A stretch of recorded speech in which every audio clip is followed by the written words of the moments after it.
Salam menyan, salam sehat, menyaners dari seluruh penjuru nagari.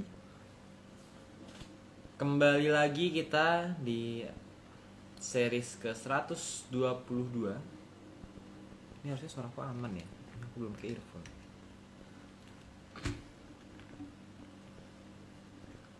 Oke. Sudah hadir.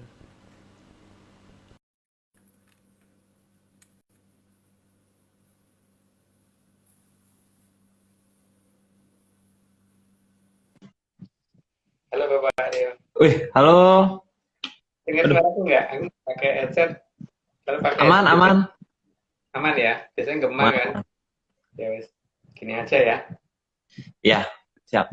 Belum Ini pulang. Gak apa-apa. Kita nggak ada yang tahu sebenarnya. Oke, ini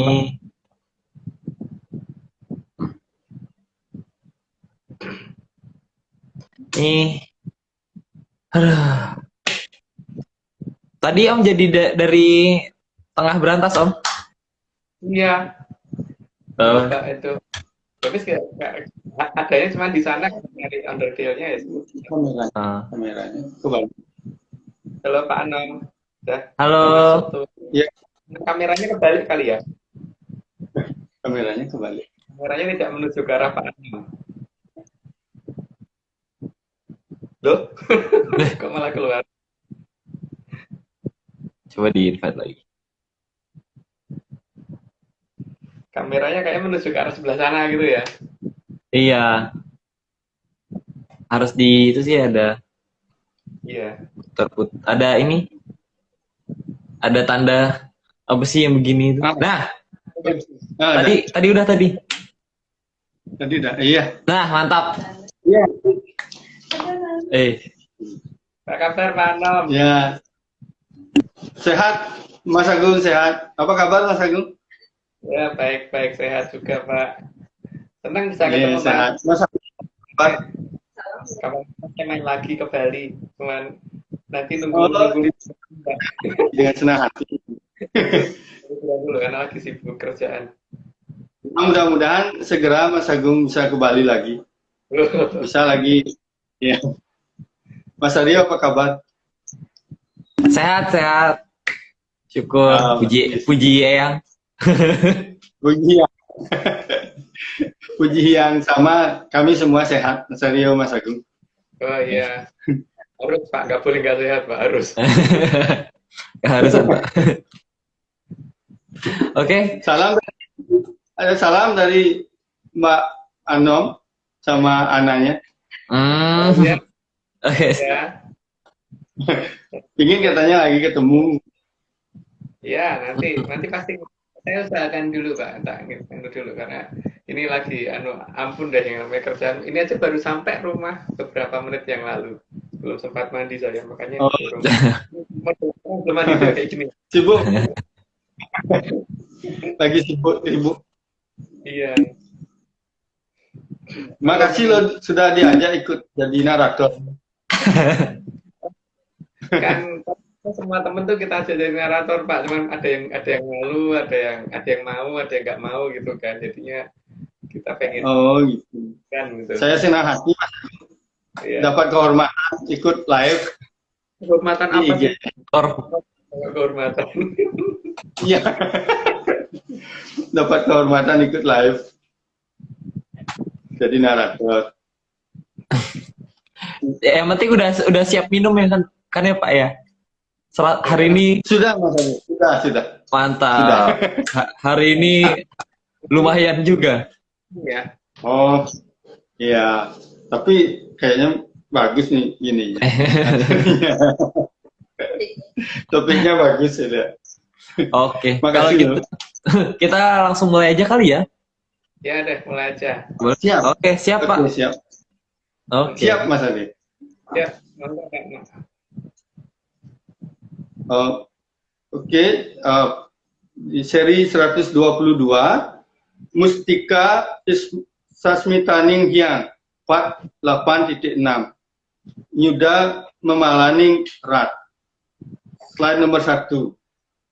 Sang Hyang Batara Kala dalam Babad Menyan tercipta karena kesalahan Sang Hyang Batara Guru dan Sang Hyang Batari Uma saat sedang menaiki Sang Lembu Andini dan sedang ngangklang jagat melihat Arcapada. Di sini ada yang ngomong bahwa ngelanglang sama ngangklang, bedanya apa sih? Kalau ngelanglang itu berarti terbang di ketinggian yang sangat tinggi, tapi kalau ngangklang itu terbang di ketinggian yang masih bisa dilihat dari bawah, gitu ya. Bedanya itu ya, sedangkan waktu itu kan Bathara Guru ngangklang jagat, itu artinya kan masih bisa dilihat dari bawah. Jadi waktu itu pas melihat muterin bumi gitu. Itu dalam cerita yang kita terima loh, jadi boleh berbeda. Monggo Mbak dilanjut. Slide nomor 2. Akibat kejadian tersebut, Sang Hyang Batara Guru dihukum oleh Sang Hyang Wening. Sehingga setelah kejadian tersebut, Sang Hyang Batara Guru harus menjalani hukuman dengan turun ke bumi sampai hukumannya selesai. Kalau dalam bahasa di ARC gitu, mungkin mulai ke berapa gitu nanti kita akan mengganti Sang Hyang Bathara Guru menjadi Sang Hyang Bathara Teacher gitu, karena usulannya Aryo dan Jenderal Nyaners gitu kan, mungkin nantinya pakai gitu. Oke, lanjut aja Pak. Slide 03. Begitu juga dengan Sang Hyang Batari Uma harus menjalani hukuman dari Sang Hyang Wening dengan turun ke Arcapada. Kedua-duanya dihukum sehingga waktu itu dipisah tempatnya. Untuk Batari Uma akan kelihatan banget sih dari nama-nama wilayahnya, dan nanti kelihatan dari ini apa namanya beberapa pola ya, pola dandanannya dan sebagainya itu kelihatan. Oke, lanjut aja Pak. Slide 04. Sang Hyang Batari Uma disabda oleh Sang Hyang Wening dan berubah menjadi Sang Hyang Batari Durga yang berwujud seperti praseksi. Praseksi itu artinya buto, tapi buto perempuan. Jadi drubekso perempuan. Dan kalau di Jawa itu kan buto kadang-kadang disebut drubekso, kadang-kadang disebut kolo dan sebagainya. Tapi di sini kita ngomong ini ya, praseksi atau raksasa perempuan gitu. Jadi tadinya berubah perempuan yang cantik banget terus berubah menjadi ya begitu. Jadi kayak di gambar itu jelek banget gitu. Lanjut Pak. Slide 05. Karena malu wujudnya sebagai Sang Hyang Batari Durga, maka terkadang mengubah wujud menjadi Gedeng Pramoni. Gedeng Pramoni. Jadi kesalahannya Batari Uma yang paling utama itu pada saat sudah berubah wujud jadi Batari Durga, beliau sempat menuju ke Kayangan dari Suraloyo ke atas, jadi sudah masuk ke zaman kelanggengan, maka walaupun sudah wujudnya kembali ke Batari Uma, tapi Gedeng Pramoni dan Batari Durganya tetap masih ada gitu, karena menggunakan wujud itu kok sampai ke alam kelanggengan itu salah dia sendiri sih. Lanjut Pak. Slide 06. Karena tadinya wujud Sang Hyang Batari Uma adalah wujud perempuan yang sangat cantik, yang lalu berubah menjadi praseksi. Maka saat turun di Arcapada, dirinya menutupi seluruh tubuhnya agar tidak dikenal oleh semua manusia di Arcapada. Mungkin hampir kayak jas hujan gitu ya, yang tutupan atas bawah gitu. Tapi yang jelas gini ya, karena wujudnya raseksi, maka dia pasti mempunyai tinggi badan yang juga tidak seperti orang di daerah negara kita gitu. Pasti tingginya melebihi orang-orang di negara kita. Ya dapat dikatakan kayak gigantis gitu. Ya, lepas yang penting tingginya tidak seperti orang di negara kita. Lanjut aja Pak. Slide 07. Saat masa hukuman semakin berkurang, maka mulailah terjadi perubahan wujud kembali secara bertahap. Maka Sang Hyang Batari Durga berpindah tempat makin ke timur utara. Itu nama-nama itu, nama lokasinya sebenarnya bisa dilacak sih, karena di Mandalugiri ada, cuman masalahnya kan tidak cocok untuk dibicarakan di tempat yang sifatnya online seperti ini. Lanjut Pak. Slide 08. Saat berpindah tempat, Sang Hyang Batari Durga juga mengganti namanya agar tidak dikenali oleh manusia. maksudnya tidak dikenali, tapi masalahnya kan di alam raya itu ada yang namanya Bathara Panyarian, ya, sehingga apapun yang ada di alam raya ini bisa ditanyakan ke Sang Hyang Panyarian kan, dulu pernah terjadi apa gitu. Jadi tetap aja ketahuan. Lanjut Pak. Slide 09. Selain berubah wujud dan namanya yang seiring dengan berkurangnya hukuman, Sang Hyang Bathari Durga juga mengubah pola pakaiannya secara bertahap, disesuaikan dengan bagian dirinya yang selama ini menutupi identitasnya yang masih berupa raseksi. Ya ketika matanya masih mata buta itu matanya belok gede, dan itu ya pasti apa yang harus ditutupi kan kita harus mengerti. Terus ketika masih ada siungnya, apa yang harus ditutupi kan kita juga harusnya mengerti.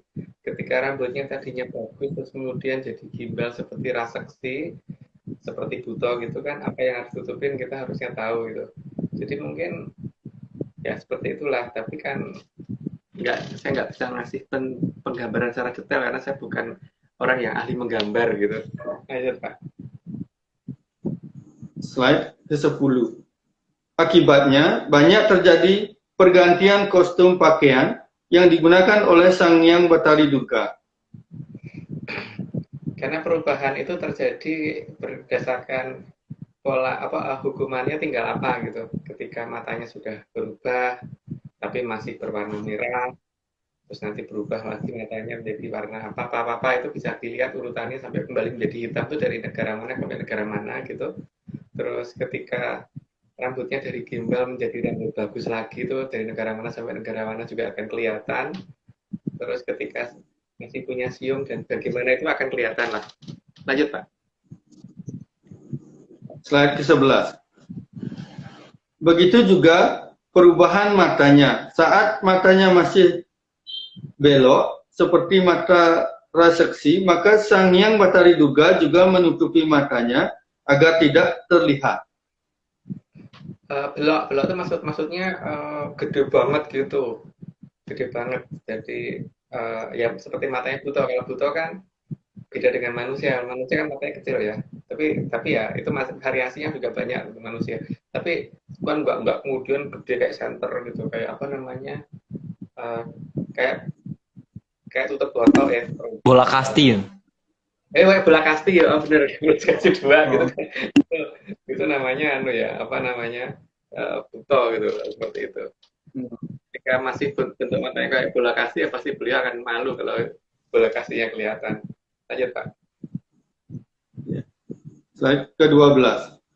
Saat matanya sudah berubah wujud, tidak seperti mata raseksi, sudah berbentuk mata seorang dewi, tapi masih berwarna merah total, maka Sang Hyang Bathari Durga masih menutupi seluruh wajahnya. Karena nanti takut dikirain ini orang belean itu. Apa tuh namanya? Yang matanya merah itu karena iritasi. Kan dia juga malu. Gitu. Oke, lanjut Pak. Slide ke-13.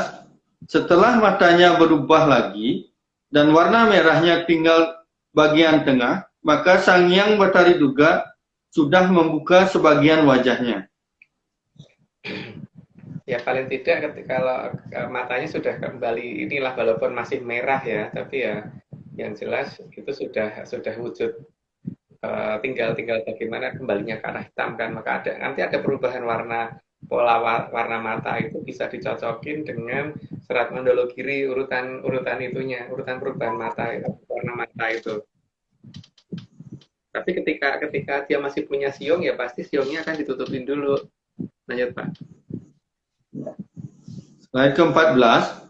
Sehingga pola perubahan warna mata dari merah sampai kembali ke hitam bisa digunakan untuk melacak pergerakan dari wujud Sang Hyang Bathari Durga kembali ke wujud Sang Hyang Bathari Uma. Makanya ada beberapa perubahan pola warna mata di berbagai negara itu kan bisa kelihatan, dari mana ke mana itu kelihatan kok. Dan lebih tepatnya lagi nama-nama wilayah itu biasanya menggunakan nama-nama Sanskerta sih, walaupun itu bukan di daerah yang mengenal bahasa Sanskerta gitu. Lanjut Pak. Slide ke-15. agar tidak begitu dikenali, maka Sang Hyang Batari Durga menggunakan berbagai cara agar matanya tidak terlihat belok sekali, seperti raseksi. Ya, di masa itu kan, maka kemudian mulai ada cara beliau mencari cara supaya matanya kelihatan lebih kecil gitu.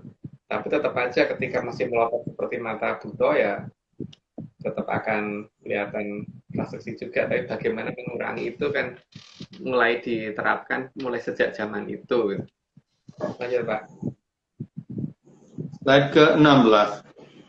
Pun saat matanya sudah berubah, tapi giginya masih seperti gigi buto, maka Sang Hyang Batari Durga juga menutupi bagian giginya, seperti terjadi perubahan menjadi gigi seorang dewi.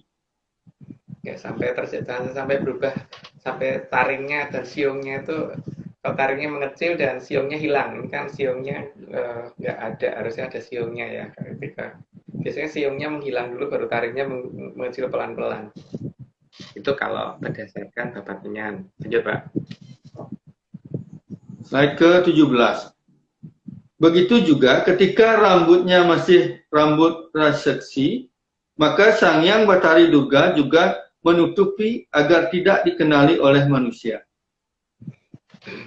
Ya makanya kan rambutnya itu mungkin kalau kelihatan orang juga akan gilo ya. Jadi apa namanya tuh gilo bahasa Indonesia apa ya Aryo ya?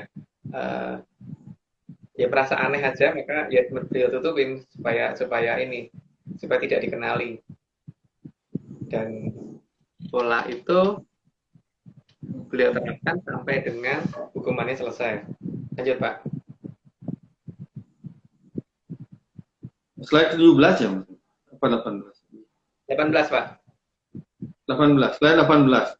Urutan perubahan warna rambut juga bisa digunakan untuk melacak di mana Sang Hyang Batari Durga turun dan di mana wujudnya kembali menjadi Sang Hyang Batari Uma. Jadi kan dimulai dari rambut gimbal yang di dalam seperti yang ada di cerita wayang itu sampai kembali lurus. Jadi mulai itu sampai berubah dan sebagainya. Warnanya juga dari warna putih dan sebagainya itu sampai kembali ke warna biasa. Tapi melewati warna merah dan warna macam-macam gitu. Lanjut Pak. Slide ke-19. Dalam masa menjalani hukumannya, agar tidak dikenali oleh manusia, Sang Hyang Batari Durga juga mengubah bentuk pola rambutnya. Ya supaya nggak dikenali, terutama ketika masih masih seperti rambutnya raseksi gitu. Dengan cara apapun dia usahakan supaya bisa terurai, tidak seperti itu gitu, tidak seperti dilem gitu. Lanjut Pak. Slide ke-20. Bermacam-macam cara digunakan oleh Sang Hyang Batari Durga agar rambutnya berubah tidak seperti rambut raseksi lagi. Dia dicoba dengan berbagai cara oleh beliau. Jadi menggunakan ramuan apapun beliau coba, dan memang akibatnya memang warna rambut juga jadi berubah, dan kemudian yang tadinya kaku jadi lebih lemes, terus kemudian makin lama makin lurus. Lanjut Pak. Slide 21. Semua cara digunakan oleh Sang Hyang Batari Durga agar bisa berubah ke model rambutnya yang saat menjadi seorang dewi. Yang jelas kalau seorang Batari atau seorang dewi itu pasti rambutnya tidak akan berantakan ya. Jadi itu yang beliau mau gitu. Lanjut Pak. Slide 22. Juga berupaya mengubah warna rambutnya agar tidak begitu dikenali oleh manusia. Itu yang dilakukan beliau di zaman dulu. Zaman dulu loh ya, saya tidak ngomong zaman sekarang. Lanjut Pak. Slide 23. Sementara itu, Sang Hyang Batara Guru diturunkan di tempat lain agar sadar bisa menahan nafsunya. Maka Sang Hyang Wening menghukum dengan mengubah wujud hidungnya menjadi memanjang agar sadar apa yang membuatnya dihukum. Makanya ada daerah yang kemudian sependek-pendeknya hidupnya tetap aja panjang gitu. Lanjut Pak. Slide 24. Seiring dengan berjalannya waktu, maka ukuran hidungnya juga berubah memendek. Memendek dan ya sampai pada ukuran tertentu lah. Tapi tetap aja ini. Tapi ya sebagai seorang rasekso juga, jadi seharusnya badannya tinggi besar juga ya Pak ya. Jadi tidak ini karena kita susah nyari gambarnya aja, maka kita kasih seperti itu. Lanjut Pak.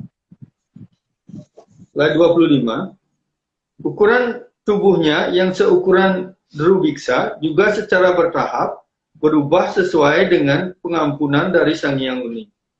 Sampai pada ukuran normalnya manusia atau normalnya dewa ya. Yang dewa itu bukan raksasa, itu bukan terlalu besar, malah makin ke atas makin kecil bentuknya. Lanjut Pak. Slide 26. Maka sangat bisa diperkirakan di mana Sang Hyang Batara Guru pernah turun menjalani hukuman dari Sang Hyang Wuni. Bisa dilacak sih di mana Sang Hyang Bathara Teacher itu turun dan kemudian berubah lagi dari mulai berubah berwujud raseksa sampai kemudian kembali ke wujud kadiwatannya dia itu seperti apa dan dari mana urutannya ketahuan kok itu kalau diurut. Lanjut Pak. Slide 27. Karena ukuran tinggi badan raseksa dan manusia itu memang jauh berbeda. Ya, raksasa kan gede, makanya makannya juga banyak. Kalau manusia kan secukupnya. Gede bener memang mereka, dan memang kebanyakan mereka makannya makan daging kan. Nah sekarang ada daerah seperti apa yang kira-kira orangnya besar dan senangnya makan daging. Lanjut Pak. Slide 28. Karena dulu Sang Hyang Batara Guru dan Sang Hyang Batari Uma dihukum karena hal yang tidak baik. Masih ada lanjutannya Pak. Ada lanjutannya. Maka hal yang tidak baik tersebut akan menjadi hal wajar di daerah tempat awalnya Sang Hyang Batara Guru dihukum oleh Sang Hyang Wuni. Maka dulu kan karena mengeluarkan si masalah itu kan, sehingga itu kan di tempat itulah masalah turun, maka di tempat itu juga kelakuan itu akan ditiru oleh orang yang ada di bawahnya gitu kan. Nah, masalahnya itu ada di negara mana? Saya tidak tahu. Lanjut Pak. Slide 29. Berbeda dengan tempat Sang Hyang Batari Durga turun. Untuk pertama kalinya, saya ulang ya. Berbeda dengan tempat Sang Hyang Batari Durga turun untuk pertama kalinya. Di sana banyak hal yang dilarang-larang, terutama untuk gender tertentu. Ya, sampai kasihan itu gender tertentu tuh hanya bisa tunduk dan nggak boleh berbuat macam-macam gitu. Ya, untungnya negara kita seperti itu, Pak. Lanjut, Pak. Slide 30. Di sana juga sangat terlihat pola kebanggaan yang menjadi aneh karena tidak nyaman. Justru wajib dinyatakan sebagai nyaman. Ya, tapi kan berbeda-beda ya. Orang itu mungkin menganggap tidak nyaman, tapi bagi dia nyaman ya sudahlah gitu. Tapi mungkin mayoritas orang kalau ditanya kalau seperti itu tuh nyaman nggak sih? Ya, itu mungkin baru akan kelihatan jawaban yang sebenarnya gitu. Nah, tapi yang dimaksud nyaman dan tidak nyaman seperti apa itu kan bukan saya yang tahu. Gitu. Aryo, ini kayaknya ada waktunya disclaimer deh. Oke Om, ini baru selesai render yang kemarin. Kalau bisa jangan terakhir ojolah gitu loh, lucu itu. Ini beda tipis Om dengan ekspektasi ya sebenarnya. Ini kedengeran suaranya ya? Semua cuma dongeng. Ini semua cuma dongeng. Aman ya? Aman. Kalau tidak percaya, tidak apa. Tapi kalau mau percaya, ya. Ulangi lagi Aryo, ulangi. Bentar Om. Kelamaan nih. Ini kameranya kayak HP. Kelamaan ternyata. Jedanya kelamaan.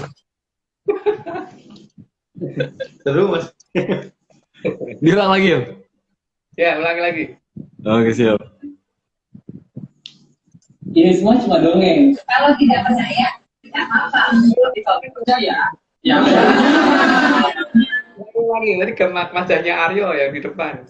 ini semua cuma dongeng. Kalau tidak percaya, tidak apa-apa. Tapi kalau mau percaya, ya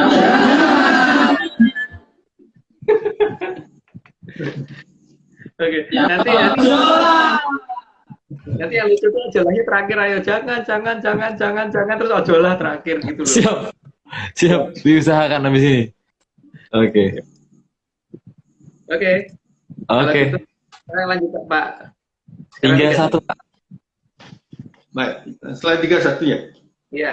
Slide ke-31, kondisi awal dari Sangyang Batari Duga yang menghindar dari aktivitas yang berujung pada larangan-larangan. Juga bisa dijadikan patokan di mana Sangyang Batari Duga pernah ada di Accapada ini. Ya itu bisa diurut kok. Jadi di mana larangan-larangan terjadi paling banyak terhadap Betari Durga. Itu kelihatan. Jadi akan kelihatan banget pembatasannya sampai nggak berkutik gitu.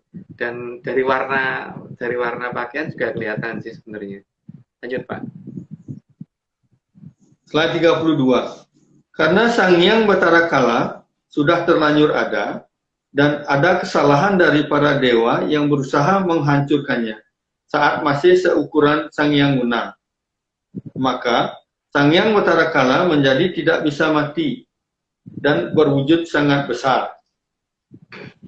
Jadi kekuatan yang dipakai untuk menghancurkan Dorokala waktu itu, karena Dorokala waktu lahir itu masih waktu ada pertama kali kan tidak langsung besar, jadi besar dan kesalahan dari Kadewatan adalah berusaha menghancurkan ketika masih kecil.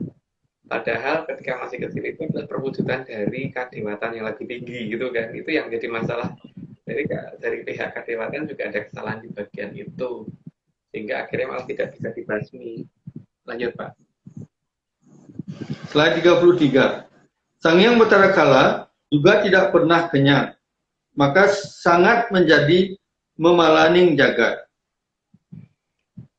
Nah, ciri-cirinya Betara Kala itu paling gampang bisa dilihat dari apa yang sering dipaksakan oleh beliau, karena namanya buto itu kan yang ada terus pemaksaan, nakut-nakuti, namanya memedi kan, nakut-nakuti dan ya pokoknya bahkan ya gimana ya, yang namanya buto ya selain nakut-nakuti, terus kemudian ya maksa-maksain, terus juga banyak hal yang kalau kita perhatikan seperti ngomong pihak lain melakukan pengorbanan, tapi di pihak dia sendiri pengorbanan itu justru jelas-jelas ada gitu kan. Ya pokoknya bersifat kebutuhan lah. Jadi ya mungkin kita tidak bisa jelasin. Bingung juga sih. Sifatnya kebutuhan pokoknya. Intinya itu.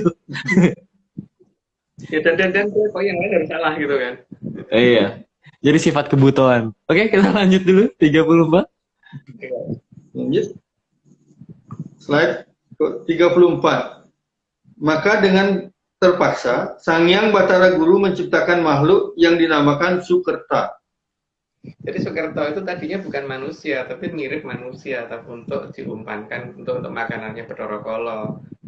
Nah, cuma masalahnya kalau manusia mau jadi Sukerta kan dia sayang ya. Tapi enggak sih seharusnya gitu. Lanjut Pak.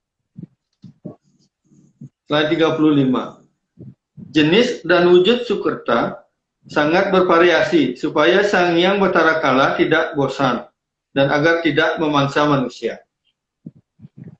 Tapi ya namanya Betara Kala tetap aja tetap berusaha mencari bagaimana bisa memangsa manusia. Makanya dikatakan memalaning jagat karena itu. Lanjut Pak. Slide 36. Maka posisi awal di mana keberadaan Sukerta bisa dilacak dari bagaimana wujud mereka saat sedang mengadakan upacara yang mereka anggap suci. Ya pokoknya pada saat mereka mengadakan upacara itu kelihatan seperti apa sih gitu. Cara tandanya seperti apa sih gitu. Jadi saya tidak bisa mendefinisikan seperti apa, yang jelas dari cara tandanya aja udah aneh itu aja. Lanjut Pak. Slide 37. Kebanggaan menjadi Sukerta juga sangat aneh, karena malah bangga bisa menjadi mangsa dari Sang Hyang Bathara Kala. Anehnya, bahkan selalu menganjurkan yang lain agar rela dimangsa oleh Sang Hyang Bathara Kala. Makanya intinya adalah pengorbanan. Padahal sebenarnya kan alam raya ini intinya bukan di pengorbanan, tapi bagaimana Harmamayu Hayuning Bawana bukan pengorbanan. Gitu kan Pak. Jadi pengorbanan dijadikan sesuatu hal yang tinggi gitu. Padahal pengorbanan seharusnya bukan dijadikan patokan, karena yang di atas itu para sang hyang itu memang tidak butuh pengorbanan dari manusia, karena memang beliau sudah punya segala-galanya. Lanjut Pak. Slide ke-38. Maka di mana keberadaan Sukerta di saat awal penciptaannya bisa dilacak dari saat mengadakan upacara yang paling dianggap suci. Karena bangga jika membela sesuatu yang tidak bisa mereka lihat, padahal juga akan dimangsa makhluk tersebut. Tapi anehnya malah bangga. Kelihatan sih bahwa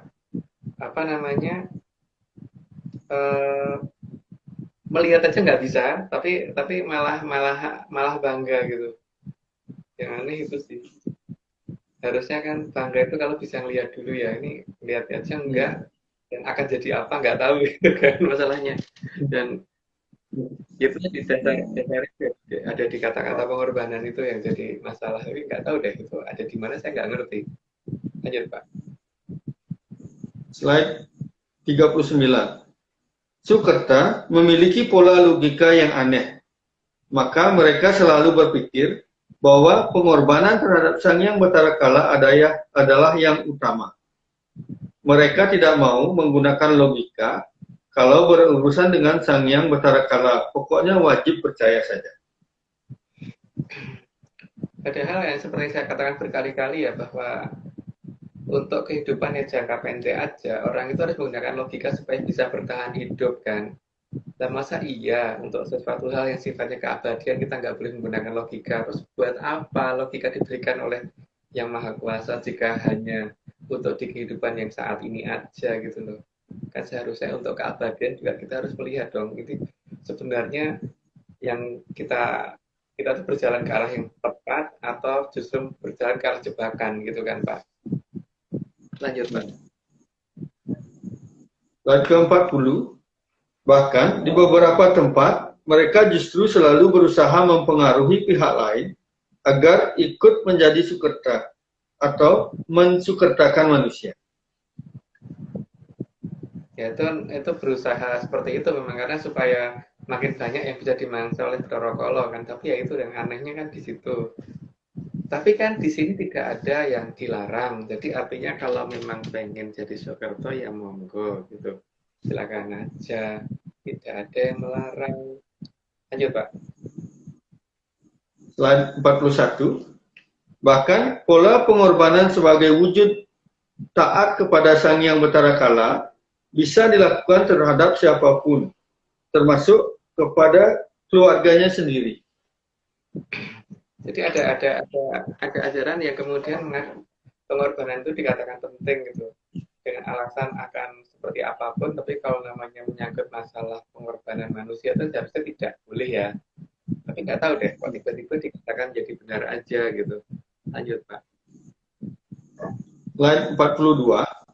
Ajaran Sukerta bisa diperhatikan dari pola ketaatan yang aneh, tanpa boleh berpikir ataupun merasakan secara naluri bahwa yang dilakukan itu benar atau tidak. Itu nggak perlu dikomentari deh. Lanjut aja Pak. Ya. Slide 43. Bahkan di beberapa tempat Sukerta sangat terlihat dengan tidak segannya melakukan kanibalisme. Itu yang Sukerta akut sampai ada kanibalisme terjadi, itu bisa terjadi aja di beberapa tempat di belahan bumi, tapi di sana untungnya. Bahkan dulu pernah ada seorang presiden di negara lain, di jauh di sana. Itu pada saat beliau berhasil dikalahkan di kudeta, itu di lemari esnya masih ada tangan orang dan sebagainya gitu katanya. Gitu kan, benar-benar kanibal ya yang seperti itu. Dan itu dulu pernah ada gitu ya jelas, tapi bukan di negara ini yang jelas. Lanjut Pak. Lain 44. Namun anehnya, banyak Sukerta yang hanya menurut saja, meskipun akan dijadikan korban, baik untuk Sang Hyang Betara Kala ataupun dikanibal oleh bangsanya sendiri. Ya itu emang aneh sih, cuman masalahnya bagi mereka itu benar. Lanjut Pak. Selain 45, jadi bagi Sukerta, logika adalah hal yang tidak boleh digunakan saat berhadapan dengan Sang Hyang Betara Kala. Ya, begitulah. Jadi pola dasar ketakutan yang dipakai. Jadi pokoknya gini nanti masuk tempat sampah. Kalau gini berarti masuk tempat sampah. Kalau gini berarti masuk tempat sampah gitu. Kalau logikanya cuma begitu. Lanjut Pak. Selain 46, jadi sepintar apapun, asalkan sudah berhadapan dengan Sang Hyang Betara Kala, maka semua harus dianggap benar dan tidak boleh dilogika. Atau kalaupun dilogika, harus hanya benarnya saja yang dicari. Jadi tidak boleh mencari kesalahan dari Sang Hyang Betara Kala sama sekali. Tapi mencari kesalahan dari yang lain tuh dicari-cari banget. Tapi kesalahan di depan mata tidak dicari dan tidak boleh dicari gitu Pak. Lanjut Pak.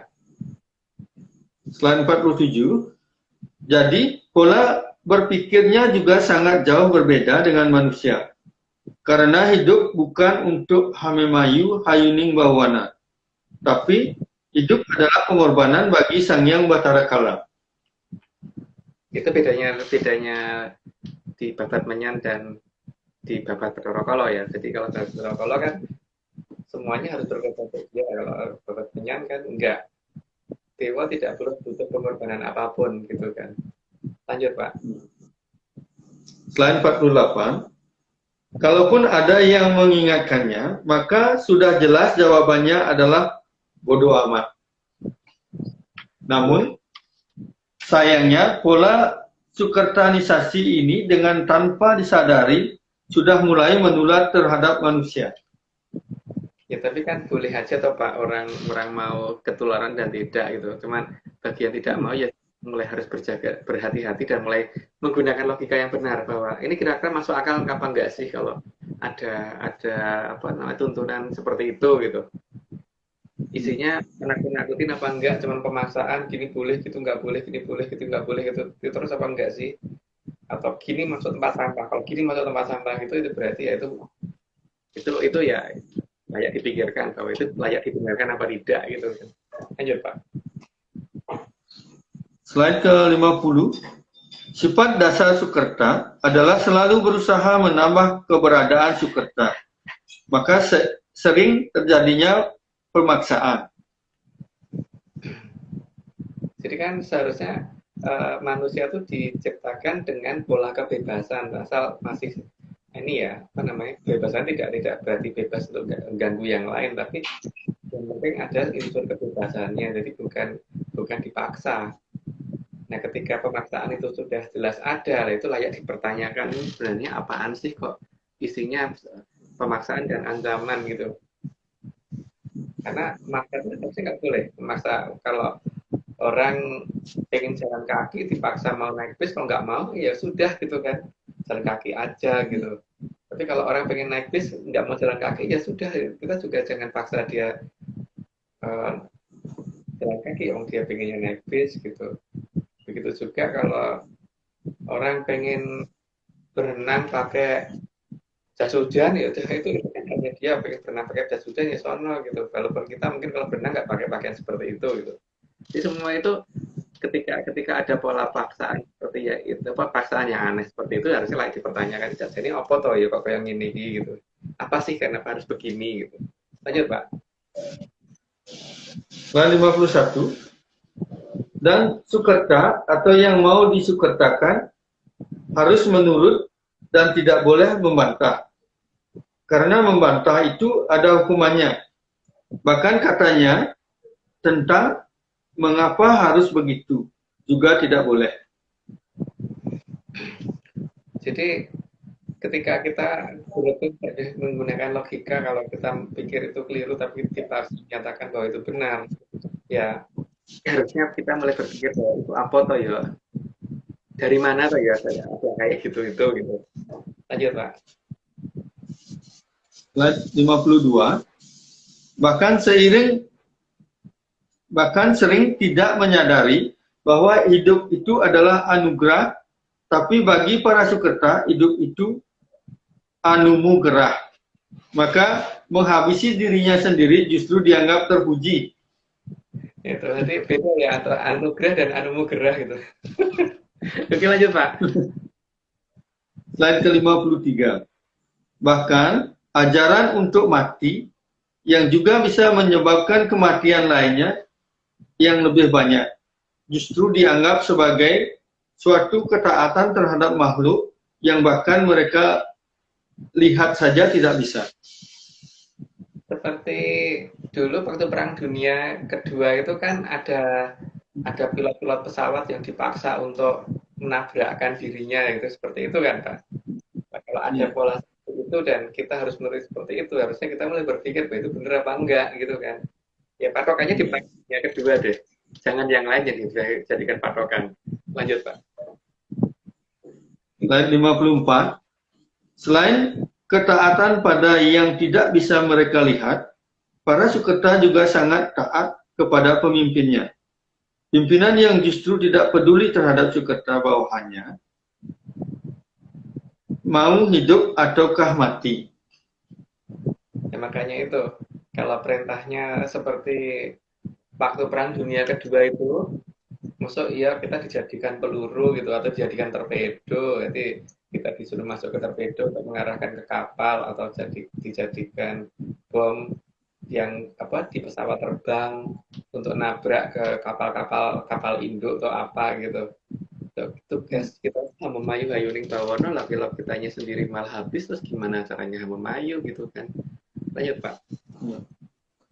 Slide 55. Jadi, di mana sukerta berkembang biak bisa diamati dari ajaran dan kebiasaan aneh yang sering mereka lakukan. Ya itu bisa kelihatan kok dari apa mereka dan di mana mereka itu akan kelihatan dari seperti itunya itu yang tidak menghargai kehidupan itu Pak. Lanjut Pak. Slide 56. Untuk melacak di mana saja sukerta berada sangatlah mudah karena bisa dilihat dari alam dan aturan-aturan yang ada di sekeliling mereka. Kaku yang jelas dan kebanyakan nggak boleh ini, nggak boleh itu, nggak boleh gitu dan nggak boleh bertanya, itu yang paling aneh. Jadi kalau katanya masuk akal tapi kalau dipertanyakan akhirnya kalau nggak bisa dijawab pasti jawaban terakhirnya adalah bahwa itu nggak boleh dipertanyakan. Tapi katanya boleh dipertanyakan tapi akhirnya kalau ketentang itu nggak boleh dipertanyakan gitu. Lanjut Pak. Slide 57. Biasanya di daerah yang dikuasai sukerta, seni menjadi masalah karena sukerta memang tidak suka seni. Ya, memang ya beda ya. Mereka itu makhluk yang lain sih. Ya semoga aja itu adanya di luar angkasa sana gitu. Lanjut Pak. Slide 58. Karena mereka tidak boleh menggambarkan wujud dari Sang Hyang Batara Kala supaya mereka mau dimangsa. Karena kalau mereka bisa menggambarkan kan mereka jadi sadar sendiri bahwa oh ini loh ternyata wujudnya gitu kan Pak. Jadi mereka akan kabur. Lanjut Pak. Slide 59. Para sukerta juga tidak boleh mempunyai kemampuan untuk melihat buto agar mereka hormat saat mau dimangsa. Ya, karena kalau mereka bisa melihat kan mereka akan ngeri sehingga mereka tidak akan mau ditaklukkan oleh bangsa seperti itu gitu. Satu lagi Aryo, apa Aryo? Oh enggak, aku pengen nanya. Oh berarti nggak cuma Bathara Kalanya berarti Om, berarti kayak Putut Jantoko, terus kalau Gatiko juga dia juga nggak boleh digambarkan berarti ya? Iya, dan yang paling gawat itu kan kalau Gatiko ya, karena itu kan nama aja dah kolo kok hati marang iko itu kan kolo yang sangat perhatian terhadap kamu gitu kan. Ini paling bahaya itu, karena banyak banyak negara dan banyak keluarga yang sebagainya itu yang rusak kan ketika masuk kan. Kalau Songgi nanti kelihatan loh, karena dia kan sifatnya berangasan kan. Tapi kalau Gatiko itu yang dipermainkan perasaan soalnya. Oke, lanjut dulu aja ya Aryo. Oke. Oke, siap. Slide 60. Sukerta juga tidak boleh mengadakan kontak dengan leluhurnya. Karena mereka beranggapan bahwa Buddha dan leluhur itu susah dibedakan. Padahal kelihatan loh dari bentuknya, dari tingginya, dari wajahnya, dari matanya, dari giginya, dari baunya, dari apa yang diminta itu kelihatan. Mana Buddha, mana leluhur itu akan kelihatan seperti itu. Tapi mereka ngomong itu nggak bisa dibedakan. Ya wes, karena kan itu hak mereka untuk mengatakan seperti itu. Aryo sudah 60, kayaknya perlu disclaimer lagi deh Aryo.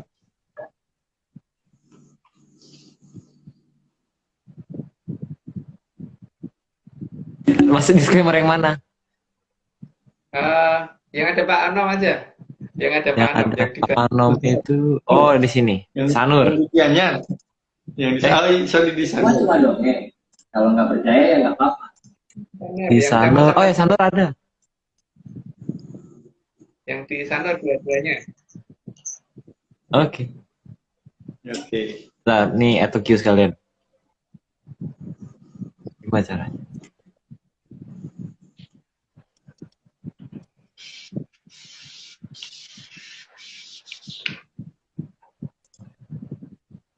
Sama yang di Gianyar ya? Enggak, di Sanur juga, tapi yang dipimpin adik itu loh. Semua cuma dongeng. Kalau nggak percaya ya nggak apa-apa. Tapi kalau mau percaya, ya jangan. Ini semua cuma dongeng. Kok ini lagi? Ini semua cuma dongeng. Kalau nggak percaya ya nggak apa-apa. Tapi kalau mau percaya, ya jangan. No? Yang di Sanur, tapi yang perempuan, yang di Sanur juga, yang ada Bu Anom.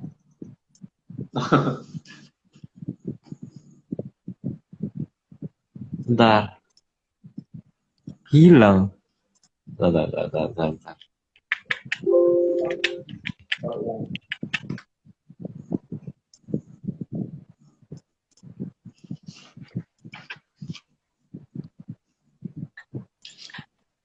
Hilang, bener. File hilang. YouTube kan ada. Ya makanya ini. Video. Hilang. Kaget.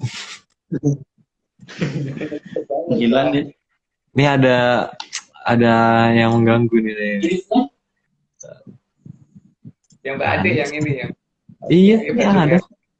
Tadi tuh ada kok, tiba-tiba hilang ya. Oke. Ini hanya dongeng. Kalau tidak percaya, tidak apa. Kalau percaya, ya jangan. Oke. Seru waktu itu.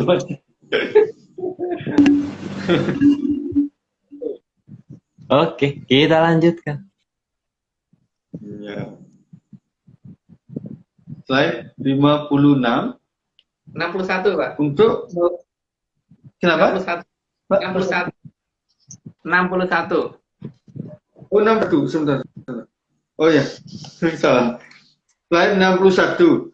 Mereka tidak diajarkan cara membedakan antara makhluk 0, dengan para Buddha atau dengan dewa. Jadi tataran kehidupan tuh mereka nggak dikenalkan, dianggap semuanya itu sama gitu, antara makhluk terendah sampai makhluk yang tertinggi gitu kan. Itu semuanya harusnya ada perbedaannya, cuman nggak tahu kok dikatakan semuanya sama. Tapi ngelihat aja belum itu udah ngomong sama. Lanjut Pak. Dan 62, bahkan makhluk 0, terkadang menjadi sesuatu yang dianggap hebat. Sehingga untuk menggunakannya, mereka harus berunding dan membuat perjanjian dulu. Padahal makhluk 0, itu makhluk yang berlogika sangat rendah. Jadi kan sungguh sangat lucu ya ketika kita ngomong bahwa kalau ketemu makhluk seperti itu ntar harus ngadakan perjanjian dan sebagainya. Gimana mungkin bisa ngadakan perjanjian tuh makhluk begonya amit-amit, diajak ngomong aja susah, dan ya memang mereka nggak bisa ngadakan perjanjian, mau diajak ngobrol aja bingung, mau di mandi aja mereka harus diajarin, gimana mau ngajak berunding gitu. Harusnya kan dengan makhluk seperti itu tuh yang ada bukan ya kita ngajak berunding, tapi malah ngajarin mereka gitu kan. Tapi ya itu bagi mereka kalau ketemu hal seperti itu harus berunding. Lucu deh. Lanjut Pak. Mas Agung, kalau dengan Buddha itu ada perjanjian, Mas? Dengan Kenapa, para Buddha. Kalau biasanya dengan para Buddha itu ada yang melakukan perjanjian itu enggak? Nah, tergantung kitanya mau apa tidak. Tapi kalau waktu kalau kita melihat dari cerita pewayangan, di cerita mana ada Werkudara mau mengadakan perjanjian atau Arjuna atau Buttadewa atau yang lain-lain itu mengadakan perjanjian dengan Buddha, nggak ada toh Pak? Yang ada Buddha ya dilawan gitu kan, bukan disenyumin. Oh iya.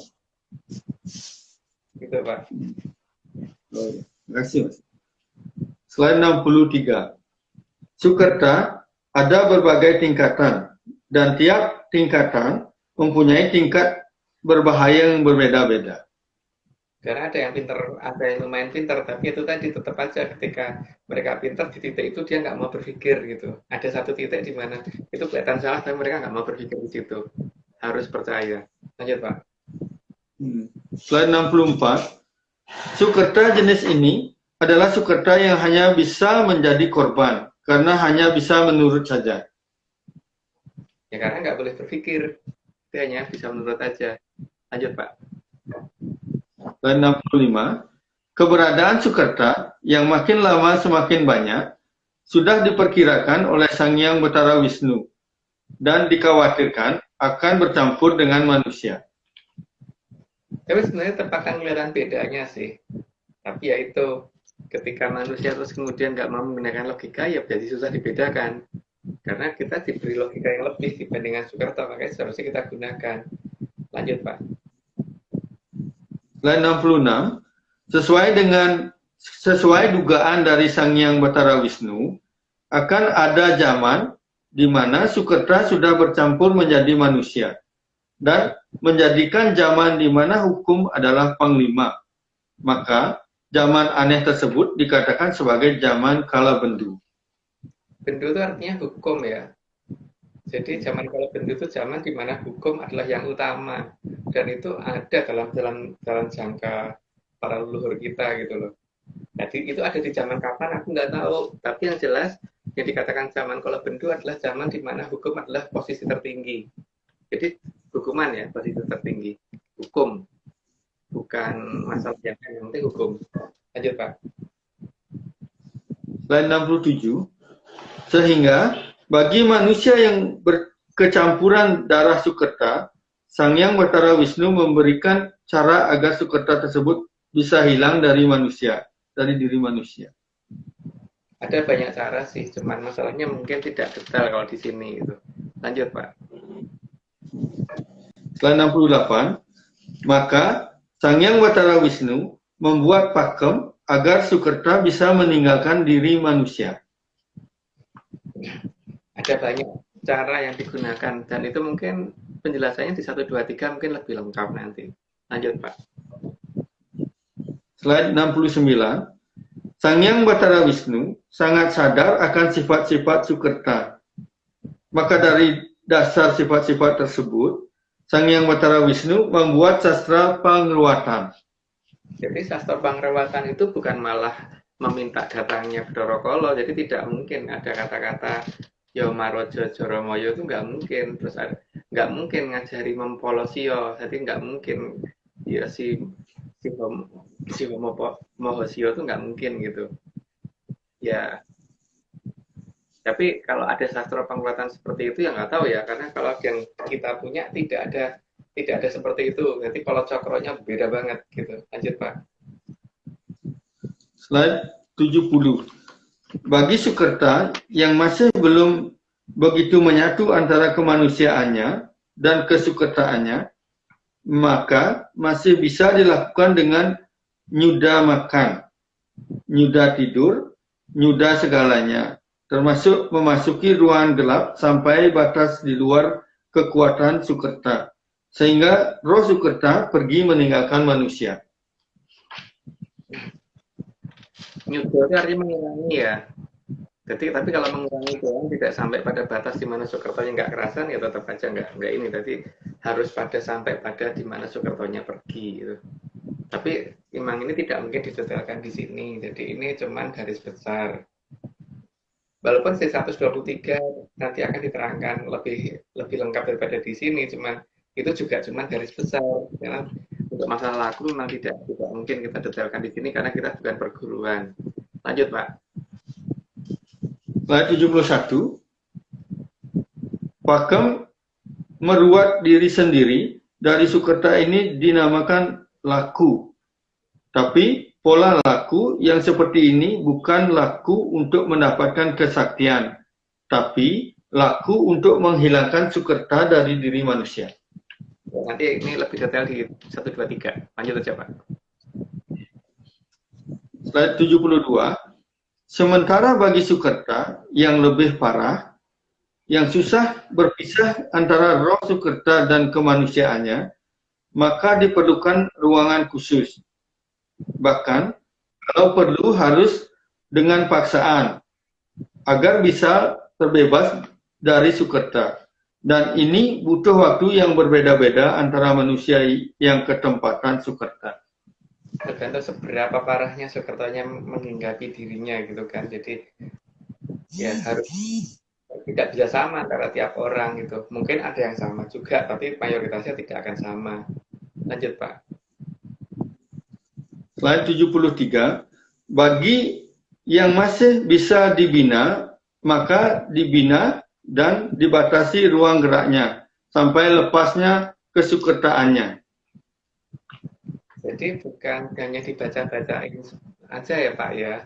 Jadi meruat itu tidak cuma membaca mandala kiri dan mandala kirinya entah bagaimana saya tidak ngerti ya. Karena mandala kiri yang ada di saya itu beda banget dengan yang ada di luar. Lanjut Pak. Slide 73. Bagi yang masih, slide 74. Bahkan ancaman juga diperlukan agar sifat Sukerta bisa dikurangi atau kalau perlu dihilangkan. Itu nggak berarti kasih penjelasan deh, lanjut aja Pak. Slide 75.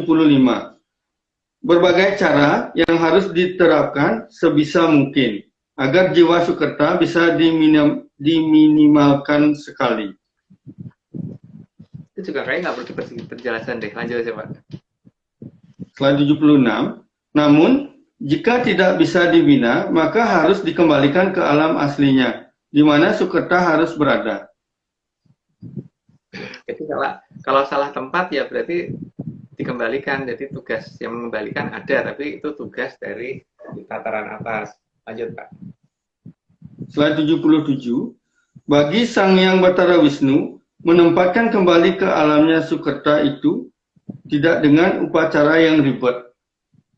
Jadi tidak dengan potong rambutnya atau dengan siraman atau dengan nyebur sungai atau dengan apa, itu bukan begitu ya. Jadi tata caranya sangat-sangat enggak yang seperti itu, atau mandi kembang kayak, bukan itu tata cara untuk menghilangkan Sukerta. Kalau nggak percaya silahkan, tapi kalau percaya jangan. Lanjut Pak. Slide 78. Jadi menghilangkan Sukerta bukan dengan mengatur gaya rambut atau memotong rambut, meski disertai upacara yang ribet sekalipun. Bukan itu caranya. Makanya kan banyak orang yang setelah mengikuti upacara pangkuatan yang ada malah apes. Karena memang itu bukan gitu upacaranya seharusnya gitu. Karena alam itu sederhana, jika tidak mungkin seribet itu, seharusnya begitu. Dan tidak seperti itu juga biayanya. Karena tidak besar biayanya, karena para sang hyang itu memang tidak butuh duit, tidak butuh apa-apa, tidak butuh kembang dan sebagainya, sehingga memang upacara yang diadakan itu seharusnya tidak terlalu susah dan tidak seribet itu dan tidak sampai harus ndremingil segitu banyaknya kata-kata itu juga. Lanjut Pak. Slide 79. Penghilangan sukerta juga bukan dengan upacara siraman, apalagi jika siraman dilakukan oleh pihak lain yang bukan keluarga sendiri. Itu harus hati-hati, jangan sampai upacara itu menjadi berbelok untuk menjadi hal-hal yang tidak betul ya. Jadi karena penghilangan sukerto itu bukan dengan cara seperti itu. Jadi ketika upacara dilakukan itu bisa diarahkan jadi hal yang salah, ya kita harusnya waspada dengan hal-hal seperti itu. Lanjut Pak. Slide 80. Penghilangan sukerta juga bukan dengan membacakan hal-hal yang dianggap bisa mengusir sukerta. Pada dasarnya, sukerta tidak akan pergi dengan cara seperti itu. Ya kalau cuma dibacakan Donald bebek atau dibacakan itu nggak akan pergi Pak. Karena memang ngilangi sukerto itu bukan dengan membacakan sesuatu, tidak. Seberapa panjangnya tetap aja Pak. Yang terjadi nanti setelah selesai dibacain malah orangnya tambah hapus. Karena sukertonya nggak pergi, malah mungkin nambah. Lanjut Pak. Ini kayaknya Pak udah? Ya, Oh, udah. balik. Muter seperti Ya, muter. 81 Pak. Ya, slide 81. Bagi sukerta, beberapa hal yang dianggap mantra malah akan dianggap seperti didongengin. Yang terjadi malah tidak gaduh dengan kegunaan dari mantra tersebut. Jadi apalagi harus dicermatin dulu apakah mantranya itu benar-benar menghilangkan atau malah ngundang. Makanya hati-hati kalau membaca sesuatu yang artinya kita nggak ngerti gitu ya. Bisa saja yang kita anggap benar itu ternyata sudah dirubah di ribuan tahun yang lalu. Mantra-mantra atau apapun itu gitu. Yang penting kita tuh harus waspada dengan apa yang akan kita baca gitu. Lupa. Slide 82. Apalagi kebanyakan sukerta bisa membaca sendiri. Jadi tidak perlu dibacakan karena hal tersebut tidak akan mengurangi kadar kesukertaannya. Makanya kalau misalkan itu memang mantra yang benar, itu harusnya kan dibaca aja sudah berbahaya. Ini kan dibaca aja nggak apa-apa. Makanya banyak orang yang menerbitkan mandologiri dan sebagainya, tapi kan ternyata mandologirinya beda dengan yang kita punya. Tapi ya nggak tahu mana yang benar, apakah punya saya atau yang di luar. Tapi yang di luar itu kan jelas hampir sama. Tempat kita memang beda sendiri. Lain Pak. Lanjut Pak. Lain. Slide 83. Apalagi Sang Hyang Bathara Kala sudah mengubah semua pakem supaya semuanya mengarah pada kerelaan agar siap dimangsa. Ya, itu tadi karena arahnya arah pengorbanan sih. Lanjut, Pak. Slide 84. Juga karena Sang Hyang Bathara Kala adalah anak dari Sang Hyang Bathara Guru, maka semua penghilangan pakem lama akan terlihat seolah-olah yang palsu itu adalah asli. Jadi yang kadang-kadang ada yang arahnya katanya menghilangi Sukerto atau atom kuat, tapi yang ada malah mengumpankan ke Brarokolo itu loh. Itu tadi kalau ada kata-kata Yomarojo apa tadi? Joromoyo. Oke, lanjut Pak. Slide 85. Maka pengubahan arah juga dilakukan agar posisi Sang Hyang Bathara Kala diucapkan pada bagian paling awal dari Kala Cakra. Makanya Kala Cakra itu harus dicari sebenarnya yang pakem itu seperti apa sih gitu loh. Karena kok ya kalau cakra yang sekarang kok aneh bunyinya gitu loh kalau menurut saya loh. Lanjut Pak. Slide 86. Dalam Kala Cakra jelas artinya bahwa di sana ada nama Jaramaya. Dan dalam pewayangan Jawa sangat jelas bahwa Prabu Jaramaya adalah titisan dari Sang Hyang Bathara Kala. Itu jelas di pewayangan Jawa biar dicari deh siapa Prabu Joromoyo gitu. Jadi kalau kita malah meminta beliau menjadi maharaja ya Berarti kita sama aja mengumpankan diri kita ke Prabu Joromoyo kan? Lanjut Pak. Slide 87. Jadi, mengirimkan Prabu Jaramaya agar menjadi Maharaja itu bisa dinalar bahwa itu keinginan yang cukup aneh. Lanjutannya masih ada Pak. Oh, sorry. Karena sangat jelas siapa Prabu Jaramaya, maka mantra Ya Maharaja Jaramaya itu merupakan mantra yang sangat aneh. Bisa ditebak kok sebenarnya itu sudah berbahaya nggak sih kalau kita nyebut seperti itu gitu. Karena Marojo kan artinya yang menjadi Maharaja, Joromoyo itu nama Prabu Joromoyo gitu kan. Lah, apakah kita mau? Tapi kalau mau ya nggak apa-apa gitu. Lanjut Pak. Slide 88. Maka leluhur sangat menginginkan sebelum membaca mantra agar mengerti dulu mantra yang akan diucapkan. Jadi bukan melulu karena ada dalam serat kuno, maka harus dipercaya. Biasanya yang paling kelihatan tuh kalau ada beberapa pernyataan ya, seperti ada kata rah. Rah itu dalam bahasa Sanskerta kan artinya darah. Nah, jadi kalau ada mantra yang menggunakan kata-kata seperti itu ya layak dipertanyakan gitu ya. Saya tidak akan mengungkap lebih panjang, tapi ada loh kayaknya yang seperti itu, cuma aku nggak tahu di mana gitu. Lanjut Pak. Slide 89. Karena tahu akan makna dari mantra yang ada juga sangat penting agar tidak dibelokkan ke arti-arti yang lain. Karena kita harus mengerti dulu dalam sekian ratus tahun ini apakah itu masih asli atau tidak gitu kan. Kalau orang boleh ngomong itu asli, tapi paling tidak kita juga boleh ngomong ini nggak asli loh gitu kan. Maka kita juga harus menggunakan logika untuk membaca itu tadi, kira-kira itu masuk akal apa tidak gitu. Ingat loh, soal di Jawa itu ada namanya Prabu Rahwono. Rah itu kan darah Supono itu hutan, darah yang tumpah di hutan gitu. Sekarang ada nggak kata-kata seperti itu dalam apa yang kita baca gitu? Kalau ada, coba diterjemahkan pelan-pelan, karena itu kira-kira mengarah kemana gitu. Jadi hati-hati kalau misalkan membaca sesuatu yang kita tidak tahu artinya. Lanjut Pak. Slide 90. Karena dengan alasan sesuai ilmu pengetahuan bisa jadi malah akan menjauhkan dari ilmu pengetahuan yang sebenarnya. Karena banyak yang seolah-olah itu logis. Karena ingat loh, Sang Hyang Bathara Teacher itu ratuning dewa gitu. Jadi beliau tuh ngerti apa yang akan dilogika manusia.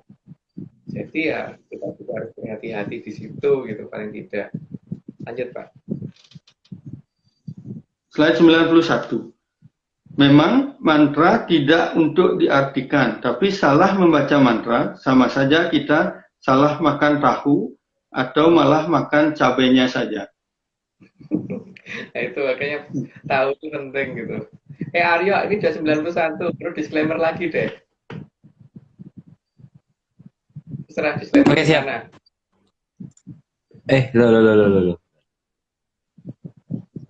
Serah Aryo, disclaimer di mana? Tidak wajib harus hilang. Yang campur-campur kemarin lah. Masih ini. Tamunya. Mana cow?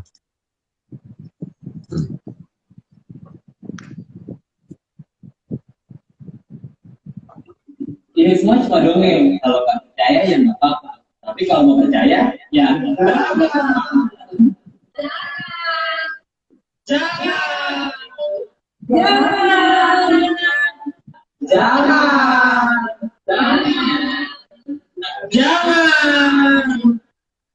Terus belakangnya dikasih ini ya. Ini semua cuma dongeng.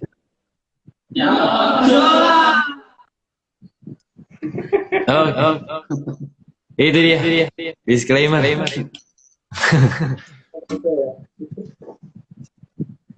Sayur lo. Enggak. Nih.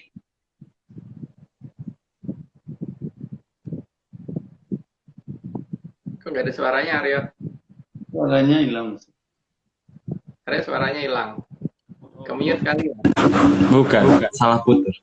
Aku kira aku ngertiin yang Eko. Oke, lanjut. Oke, siap. Slide 92. Karena tahu, meski dibentuk seperti apapun, diberi bumbu apapun, tetap akan tahu. Maka pembelokan yang dilakukan oleh Sang Hyang Batara Kala tetap akan terkuak, bahwa arah pengetahuannya adalah agar siap dan rela dimangsa oleh Sang Hyang Batara Kala. Emang kelihatan dari pola sebenarnya, tapi kan ketika pola itu ketahuan, kita mau nggak menggunakan logika kita setelah itu gitu kan, atau hanya menerima aja, itu masalah berikutnya. Tapi yang jelas pola itu akan membuat ketahuan siapa sih sebenarnya dia gitu. Lanjut Pak. Ini menyandar ada yang nambahin nih. Yang penting tahu, kalau nggak tahu ya jangan. Aku lihat di YouTube kalau di mana ya, ada yang kalau mau percaya ya monggo, tapi kalau tidak percaya ya jangan, gitu, kebalik ya. Disclaimer-nya dibalik, jangan dibalik. Jadi disclaimer kita adalah kalau mau percaya ya jangan, tapi kalau tidak percaya tidak apa-apa, tapi kalau mau percaya jangan dibalik ya. Oke, Jangan dibalik. Jangan tahu, jangan. Yang penting tahu. Oke. 94. Oke, slide 93. 93 ya. 93. Ya. Oke, maka maksud untuk meruat atau membersihkan diri dari sukerta jangan sampai berubah untuk dijadikan hidangan kepada Sang Hyang Batara Kala. Jadi makanya hati-hati dengan sesuatu hal yang kita tidak paham artinya apa gitu. Karena itu sebenarnya mengarah kemana kita harus mengerti dulu. Walaupun mantra itu tidak diartikan, tapi kalau arahnya ke hal yang membahayakan ya jangan gitu kan. Lanjut Pak. Slide 94. Tapi tidak ada larangan jika memang menginginkan agar dirinya menjadi mangsa Sang Hyang Batara Kala. Loh, kalau memang mau dimangsa tidak ada yang melarang, kita monggo gitu. Karena itu hak asasi gitu, tapi jangan memaksa yang lain untuk mengikuti seperti itu. Lanjut Pak. Slide 95. Maka dalam tradisi lama selalu ditekankan agar jangan merasa tahu tapi tidak bisa menahui. Dalam bahasa Jawa itu ajar mangsa bisa nih orang bisa ngrumangsani. Jadi jangan merasa tahu tapi sebenarnya nggak tahu gitu kan. Sebenarnya nggak jelas. Karena hati-hati loh. Kalau dulu mungkin orang asal bicara nggak apa-apa, tapi kan menjelang kala subuh itu nggak boleh begitu ya, karena Cakrawaswara itu benar-benar akan berbahaya kepada yang hanya bisa bicara gitu. Karena bisa ini ya, apalagi kalau berani mengatakan ada kerajaan besar pernah berperang dengan kerajaan besar lainnya, itu benar-benar akan diincar oleh mereka. Karena apa? Mereka merasa nggak pernah perang kok dituduh berperang. Lanjut Pak. Slide 96. Karena kalau merasa tahu tapi tidak tahu sebenarnya apa yang diketahui, maka akan berakhir menjadi hidangannya Sang Hyang Batara Kala. Ya karena sebenarnya tidak tahu, tapi merasa tahu itu yang bahaya kan, karena akhirnya kan dia tidak bisa diberitahu lagi gitu. Karena merasa sudah ngerti banget, padahal sebenarnya belas nggak tahu apa-apa sama sekali. Makanya ada rumangsa bisa nih ora iso ngrumangsani, itu yang paling penting itu kan. Lanjut. Slide 97. Karena bagi leluhur yang dinamakan Bali Mring Kasedan Jati, itu bukan menjadi hidangan bagi Sang Hyang Batara Kala.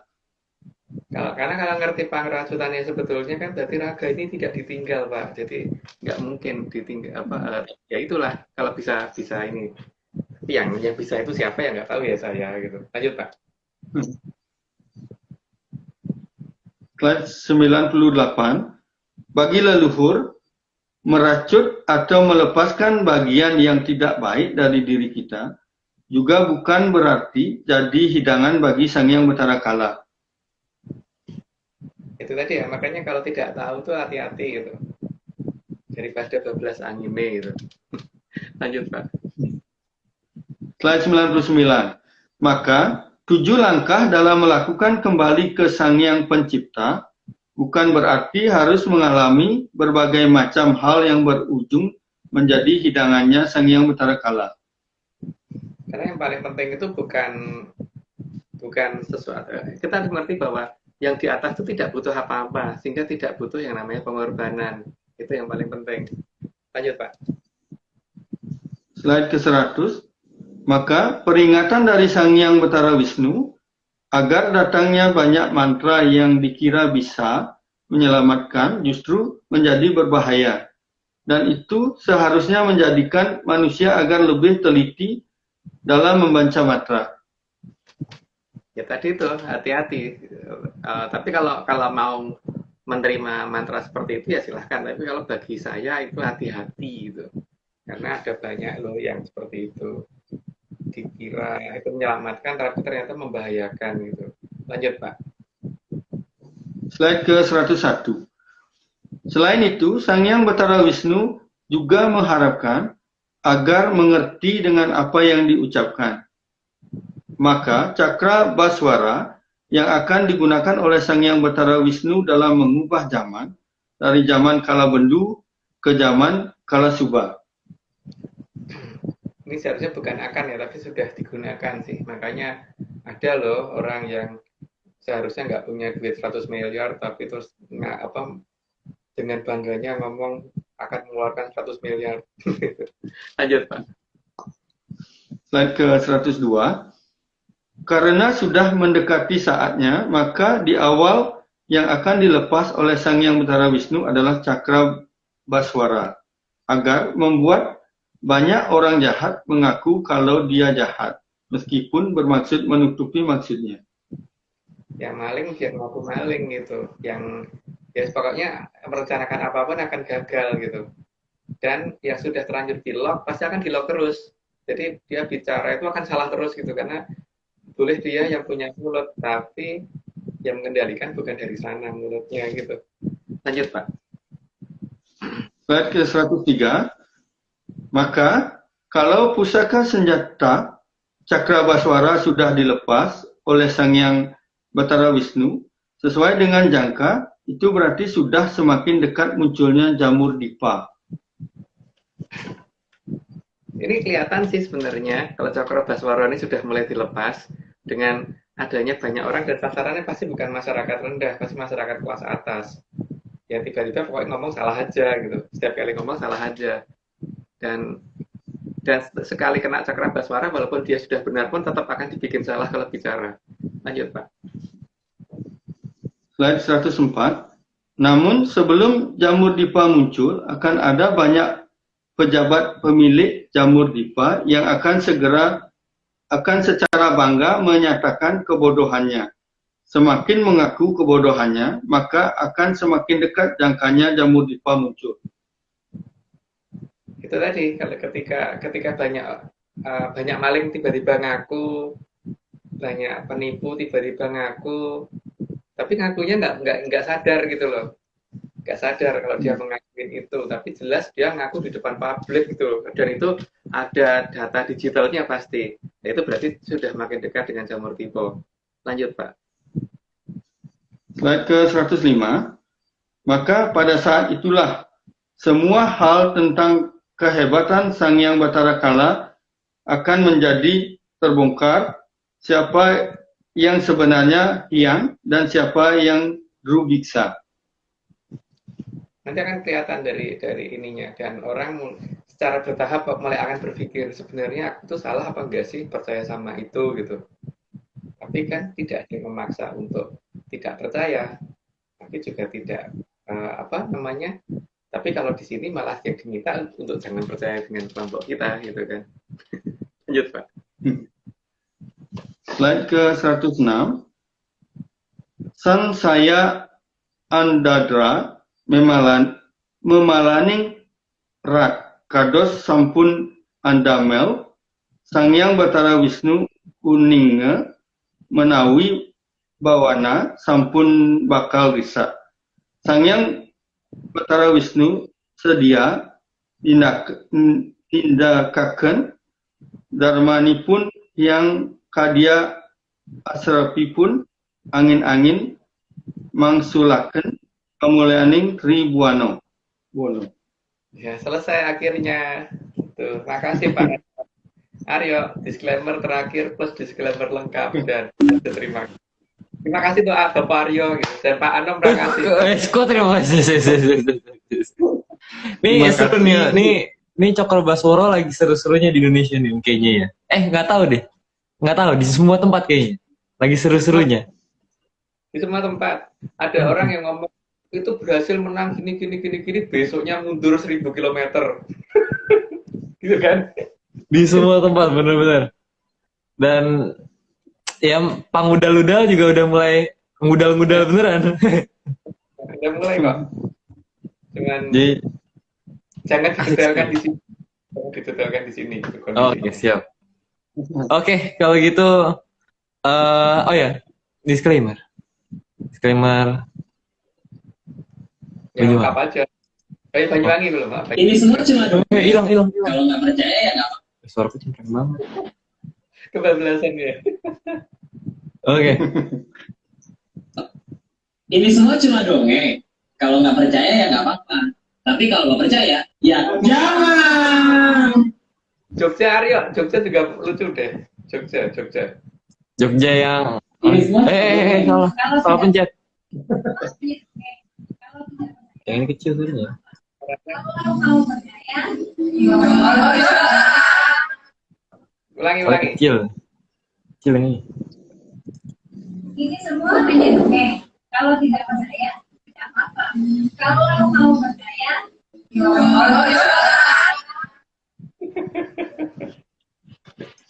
Oke. Oke. Lengkap. Aryo. Oh ya. Bocoran ini dulu. Cari catatan. Oke. Jadi tuh. Oke. Jadi disclaimernya, Tim Analysis Center atau ARC tidak pernah menjual jasa untuk berkomunikasi atau bertemu dengan para leluhur dalam bentuk ritual apapun. Waspada terhadap oknum yang mengatasnamakan tim ARC. Ritual resmi hanya dilakukan oleh Mas Agung Bimo, Mbak Vicky, dan juga saya. Maka untuk informasi resmi silakan hubungi via DM IG @VickyAnandaReal. Itu beliau siap 25 jam sehari, 8 hari seminggu dan 59 minggu sehari. Setahun. Orang itu baru setahun. Iya, jadi gitu. Oke, kita minggu depan masih Mustika Sasmitoning siang kah, Om? Masih. Oke, siap. Kalau gitu, ada pesan-pesan terakhir? Enggak sih. Ya, kalau kemarin ada beberapa ucapan yang kemudian tiba-tiba terjadi di Inggris, ya mohon itu dianggap kebetulan. Oh ya, kebetulan. Itu nggak ada, ya nggak tahu. Gitu. Itu kebetulan. Jadi jangan dianggap kita bisa meramal gitu. Gitu aja. Jangan dipercaya lah. Omongan kita nggak ada yang bisa dipercaya, Om ya.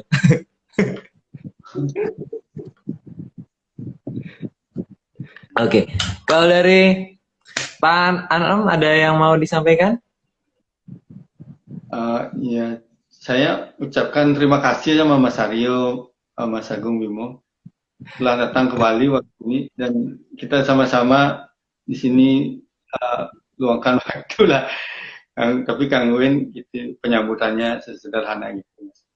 Sederhana itu Sederhana.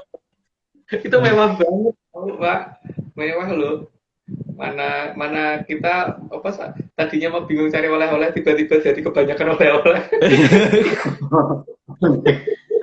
Mungkin nggak seberapa Mas Agung dibanding ilmunya Mas Agung ke kita jauh lebih berguna. Oke lah. Ya, kalau ya kapan nanti kalau misalnya Mas Agung, Mas Aryo, siapa dari rekan-rekan tim RC ini berkeinginan, nanti mungkin saya kirimkan lagi gini, oleh-olehnya ke sana kalau boleh. Itu namanya ngerepotin, itu namanya kita malak, Pak. Enggak sama sekali, dengan senang hati Mas Agung. Nggak perlu. Oh, belum. Ya. Ya udah kalau gitu kita tutup aja hari ini, kita sudahi pertemuan hari ini. Seru sekali. Saya jadi host agak merinding disco. Takut. Para desa. Iya, saya mau terima kasih dulu, terima kasih. Terima kasih sebesar-besarnya kepada kita Jati Jaya Ponorogo yang sudah mau menyediakan data dan juga menjadi pahlawan bagi kita semua. Kemudian juga terima kasih Bapak Agung Bimo Setiajo yang mau menjadi narasumber dan juga sudah mau menyiapkan slide. Kemudian juga Pak Anom, terima kasih sudah mau menyumbangkan suaranya hari ini. 106 slide, lumayan. Kemudian juga terima kasih juga Mas Togo. Iya, Mas Togo juga sudah mau merapikan slide. Terus kemudian juga Bang John, gambarnya hari ini luar biasa, kerennya. Kemudian juga tentunya Mbak Vicky, Om Iwan, Haskell, terus kemudian Mbak Ade, dan segelintir tim ARC lainnya. Dan terakhir untuk Chief Executive ARC, Bos Besar Pak Marius Gumono, yang sudah mau memprakarsai Atlantis Series hingga hari ini. Oke. Sekian kayaknya, Pak Anom, Mas Agung, kita sudahi episode 122. Sampai jumpa di pertemuan berikutnya di episode 123. Menjadi sangat menarik temanya kayaknya. Jadi sampai jumpa di Rabu. Ya, sampai jumpa di Rabu depan di episode 123. Sampai jumpa, salam sehat dan salam menyan. Salam tahu. Salam tahu. Salamnya. Bye bye.